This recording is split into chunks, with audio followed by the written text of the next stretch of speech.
Donc je suis avec l'urbaniste en chef de cette opération éco-quartier, ici les Moulineaux, Monsieur Bernard Emery, merci de votre temps. Alors première question que j'ai envie de vous poser, c'est êtes-vous content du résultat finalement de votre travail? C'est pas mal de le dire. C'est à vous. Bah, on est content, pourquoi? Parce que quand on vient se promener dans le quartier aujourd'hui, on voit des gens vivre. Ici, ça fonctionne. Alors, je ne veux pas juger si c'est beau, si c'est pas beau. Ce que je sais, c'est que les gens sont heureux d'y vivre. D'accord. Alors, une question, l'insertion urbaine. Vous dites que vous avez travaillé sur un tissu assez difficile, donc un ancien site d'incinération qui devait, quelque part, s'insérer au tissu urbain existant. Comment vous avez réfléchi et élaboré un plan d'aménagement qui est quand même difficile dans ces milieux-là? Effectivement, donc on avait une double équation à résoudre.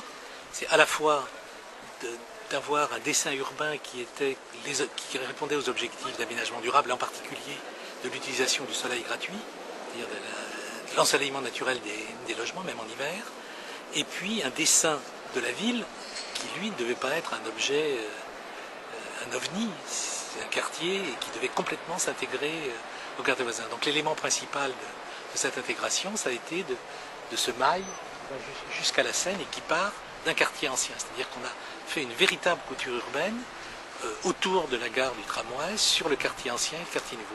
Et ensuite, on a conservé le tracé urbain, bien qu'on ait un quartier dans lequel plus de 50% de la surface du sol est dévolue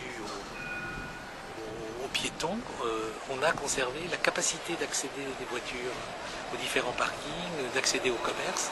Donc on avait à résoudre ces deux éléments et je pense que ça a été un travail qu'on a fait et on a pu le faire parce qu'on a sculpté, on a proposé aux architectes qui avaient à construire des bâtiments, on a sculpté ces bâtiments puisqu'on va de R+5 à R+11. Une question technique, la charge foncière, donc quelque chose de très compliqué, mais en deux mots, le portage foncier a été porté par l'aménageur, vous allez me dire? C'est l'aménageur qui a racheté les terrains, c'était des terrains Ville de Paris, oui, puisque c'était une usine d'incinération Ville de Paris, c'est la Ville de Paris qui a fait la dépollution, puisque c'est payeur ou dépollueur, c'est des terrains pollués. Donc l'aménageur a acheté, donc on a travaillé, on a eu la chance de travailler avec le temps, pas mal de temps justement lié à la démolition de l'usine, tout ça pour vraiment réfléchir à ce quartier.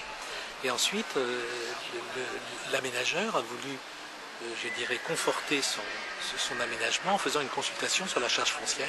Alors il est évident que cette charge foncière a été faite, cette consultation a été faite à un moment d'une crise immobilière importante. Donc on a eu des réponses allant de 900 € à 1500 €. Tout le monde a trouvé son compte, j'imagine. Donc évidemment, c'est le promoteur qui proposait plus, qui a pris le risque, à un moment donné, qui a eu peut-être senti qu'il y allait avoir un retournement de conjoncture dans les 3, 4, 5 ans à venir, qui a emporté le morceau, mais on doit être aux alentours de 1300, 1500. Et aujourd'hui, selon vous, c'est commercialise correctement, parce qu'on est sorti des crises, finalement? Ah oui, non, je pense que les coûts les prix de vente ont été des prix de vente, je dirais, qui sont des prix de vente dans le quartier de ce type de logement.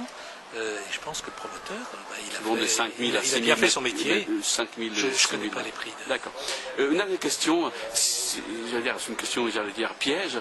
Est-ce que, si vous avez eu à faire différemment, est-ce qu'il y a un point ou une chose que vous auriez dû faire différemment? Non, puisqu'on a rêvé quelque chose, finalement, on a pu le faire. On a eu une conjoncture, un alignement des astres extraordinaire, une volonté politique forte, un soutien de la ville, le temps pour faire les études, parce qu'effectivement, on était au moment de crise. Donc, je dirais aujourd'hui, si quelque chose ne va pas bien, c'est de notre faute.